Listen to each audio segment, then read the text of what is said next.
Shout out to God's Narrow Path Ministries for pretty much putting this one on my mind. Saul versus David. This this story is like the story like for like the whole, I say not last year before last. I just kept reading through this story back and forth, and this probably gonna be a long video, and I'm gonna make this video in parts because I want to actually go back and probably even look up what I'm talking about, because I talk about the Bible just off the top of my head, and I want to be 100% accurate on what I'm saying. But Saul versus David. First, we just gonna go into where did the problem start with Saul and David. Then we can go back into who is Saul and who is David. Okay, the problem started. They went to war. David came back. All the little chicks, all the little females was singing. Saul killed thousands, but David killed tens of thousands. And that's where Saul got jealous. That's when Saul knew. That's when Saul knew. David, the chosen one, he gonna be the next king. He up next. Like, he cool. I like dude. But nah. He ain't about to take everything though. Alright, so let's go back on Saul. How Saul became king. Saul was the first king of Israel. And really, the people came to Samuel. And they was like, Samuel, all the other nations got a king. Why ain't we got no king? And Samuel went and talked with God about it. And then he was like, God, the people say they want a king. And I don't know. But that's what they say they want. So God was like, that's what the people want?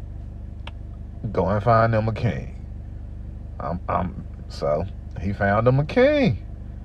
See, Saul was the person, like if you picture like what the king should look like, that was Saul. Saul was tall, he was handsome. Saul looked like the man. He looked like the man for the job. Like, that's who gonna represent us. That's who Saul was. What was the problem? No. There was a problem. Saul wasn't all the way honest.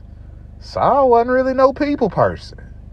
Saul just, he was really probably all right. He could have got there probably, like, if he had the right direction.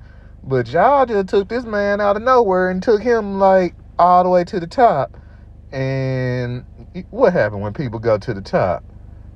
It go to their head. So that's pretty much what happened with Saul.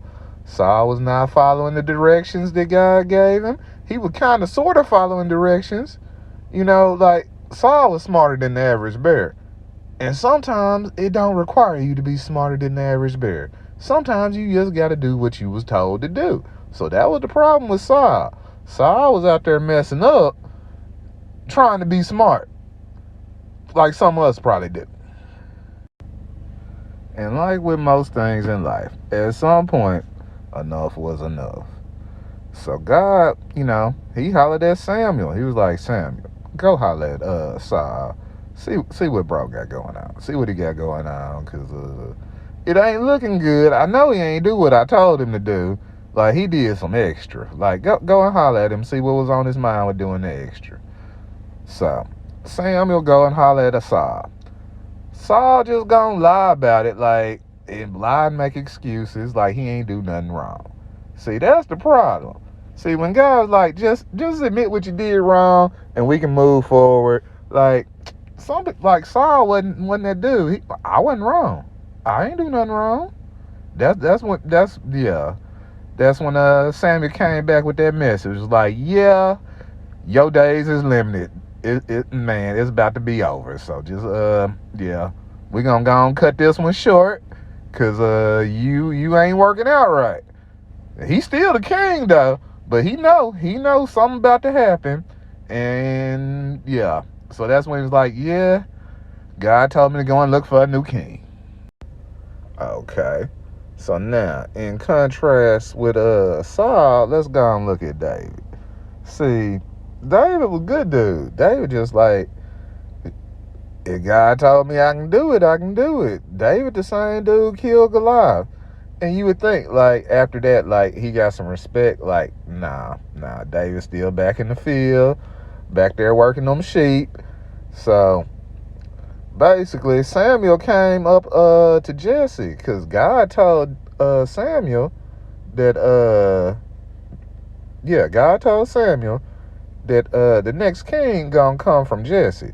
So Samuel go holler at Jesse and told Jesse bring all his sons, because one of his sons about to be the king of Israel. Now look at this right here. Now look at this ish right here. This is how you know your own family don't even be believing in you. So Jesse bring all his sons, but David left David back in the field. The little shepherd boy, like he the youngest. He like to run out the group, so I already know it ain't gonna be him. So he just left David. And Samuel like looked at the rest of them and was like, nah, like God told me to go holler at you and your son gonna be the king. But ain't nobody you brought the right one. You ain't got no other son. He was like, David, the shepherd boy. He like, well, go on bring David. It might be him. So at this point, David already up next. But David faithful and humble to the Lord. That's why David up next. See, but Saul know David. David right hand man, friends with his son Jonathan and whatnot. So yeah, at some point Saul figure out David the one though. David the one. He out there killing them Philistines like ain't nobody business. And like he done showed up Saul, like he doing the most. That's when Saul was like, yeah, we got to go and get rid of dude, because this ain't happening. This is not happening. I'm gonna stay king. Jonathan gonna be king after me, and that's how this going down. But the Lord was not having that. The Lord was not having that. Saul tried to kill David a couple times. David always just got by. Like wasn't nothing happened to David. David the golden boy. Like, no matter what you throw at David, it ain't going. It ain't going. Like, but see, that's where David probably was better than a lot of us right there on that point right there. David knows somebody trying to kill him. He know who trying to kill him. He done had opportunity to kill the person that's trying to kill him, and he ain't do nothing to him. That's some amazing stuff right there. You know somebody trying to kill you. David was on the run in the forest for 7 years. He had the opportunity to kill Saul. He didn't do it though. Saul sent the people out there to go and get David. They came back and was like, nah, we can't do it. We can't do it. Like, nah, we can't do it. So, pretty much, the difference between Saul and David at this point, because David messed up later on, but you got to take the points in the Bible. Because here's another thing I done looked at with like all the kings of Israel. Saul messed up. David messed up. Solomon messed up. So like it's like even before them and after them, there's a history of messing up. So ain't no man perfect. I think that is the thing to take from this. You should take the lesson and not try to emulate people, because everybody messing up somewhere. Everybody is messing up somewhere. Now, there's some points I want y'all to take from this story. There's probably more points to this story than I'm going to point out, but these are just the ones that I see, right? Obviously. First off, the difference between Saul and David. Saul was the first pick. Saul was just really picked by what was on the outside, not what was on the inside. Because if you was going by what was on the inside, David would have been the first pick to begin with. Because David, was a man after God's own heart. So, David, it don't matter what it looked like, David gonna pull it off because God behind David. Which is the second point. If God behind you, you ain't got to be playing defense. See, this is where we sometimes mess up in life. We play defense, and God already get looking out for us. All we got to do is do what we supposed to do. All we got to do is follow God's plan, and things going to work out how they supposed to. See, David ain't get frustrated. David wasn't on no, like, let's go on ride against Saul. Like, that, he didn't do that. That's not what he did. David's like, my time coming up. He was patient. He was patient, and he had faith in God. And that's what took him to the next level. Patience and faith in God, and not going along with his own plan. That's where we mess up, going along with our own plan. And sometimes our plan, it don't be all bad. Like, a lot of the stuff Saul did wasn't just all bad. You know what I'm saying? But it wasn't what God told him to do at the same time. That's the thing. There's wrong, and then it's like you just didn't follow directions. And sometimes just not following directions is really just as bad as it can get. Because you don't know what them directions was supposed to lead you to. You just got the first part, and you might have messed up the second part by doing the first part wrong. And really, we just can't even end the story right there. We got to tell the whole story. We got to tell the whole story on how David messed up. See, David and Bathsheba. Now, that's a little hot mess right there.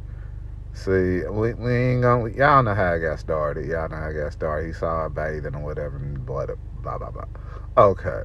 See, here's where David messed up. David sent Uriah, sent old boy out, sent him out to get killed, set him up for the okie doke, just to take his wife. And that's that fuckery. That's that fuckery. He like, that's what happened in life with mankind. I ain't gonna say men, women, everybody. At some point, you start feeling yourself, and then you do something. You do something you shouldn't have did. But see, unlike his predecessor, unlike Saul, when confronted about the situation, David admitted he was wrong. He was like, I was wrong. So, here's the thing. Y'all be, me too. I'm including myself. We be out here praying and be like, we did mess up. Sometimes you ain't even see how you was messing up when you messed up. But, yep, I did mess up. See, but here's the thing. It didn't end, like, I ain't gonna say it didn't end sweet for David, but David went through some shit. Like, so, after that, pretty much, God was like, some shit gonna happen. Some shit gonna happen behind that, though. So, David's son raped his daughter, and then his other son killed the son for raping the daughter, and so basically, he ain't got no, okay, so yeah, them the kids by his wife, because, Bathsheba ain't his wife. She the little side. Okay, so he did have a kid with Bathsheba, but, God killed that child too. So, I guess at this point, technically, Bathsheba, wifey too at this point, technically, just by biblical standards. But, yeah, so he gonna have another kid by Bathsheba, and that was Solomon, and that's where we get Solomon, and that's the continuation of the line of David as king of Israel is through Solomon, not through none of the kids by his wife. Crazy, right? I'm just saying, after all that David went through, he done went through all this stuff, but God did make a promise, like, the legacy, basically, the king of Israel gonna come out of you, but I don't think he was expecting it to come out the side piece. See, God works in mysterious ways.